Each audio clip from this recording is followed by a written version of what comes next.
ગતરોજ ઉપરવાસમાં ધોધમાર વરસાદ પડવાના કારણે દેવ તેમજ ઢાંઢર નદીમાં પૂરના પાણી આવી જતા ડભોઈ તાલુકાના ઘણા ગામોને અસર થવા પામી છે। તાલુકાના દંગીવાડા, બંબોજ, નારણપુરા, પ્રયાગપુરા સહિત 14 ગામોને પૂરના પાણીની અસર થઈ છે, જેમાંથી 6 ગામોમાં તો પાણી ભરાઈ ગયા હતા।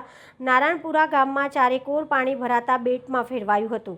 રસ્તા ઉપર પાણી ભરાતા ડભોઈથી વાઘોડિયાનો રોડ બંધ કરવામાં આવ્યો હતો। રોડ બંધ કરાતા વાહન ચાલકો મુશ્કેલીમાં મુકાયા હતા। કરાલીપુરાથી વાઘોડિયા જવાનો રસ્તો પણ પાણીમાં ના કારણે બંધ કરાયો હતો। સૂત્રો દ્વારા જાણવા મુજબ તંત્ર દ્વારા નદી કાંઠા કિનારાના તમામ ગામોને એલર્ટ કરવામાં આવ્યા છે અને ગામના લોકોને સલામત સ્થળે સ્થળાંતર કરવા સૂચન કર્યું હતું।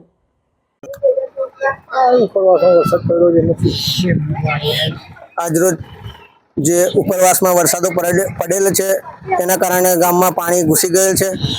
એમાં 5 થી 7 ગામો છે। એમાં નારણપુરા છે, દંગીવાડા છે, પ્રયાગપુરા છે, વીરપુરા છે, બંબોજ છે।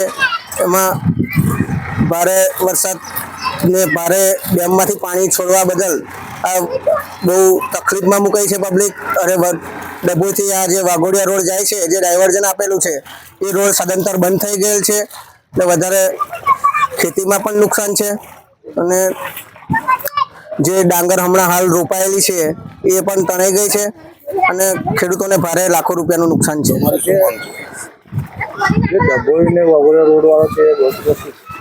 એ ડભોઈથી વાઘોડિયા રોડ જાય, દાખલા તરીકે આગળ બ્રિજ બને છે એટલે ડાયવર્ઝન અહીંયાથી આપેલું છે, એટલે આ રોડ સદંતર આ પાણીના કમર સુધી પાણી છે એટલે રોડ બંધ કરી દેવામાં આવ્યો છે। કોઈ વાહન કે કોઈ જઈ શકતું નથી।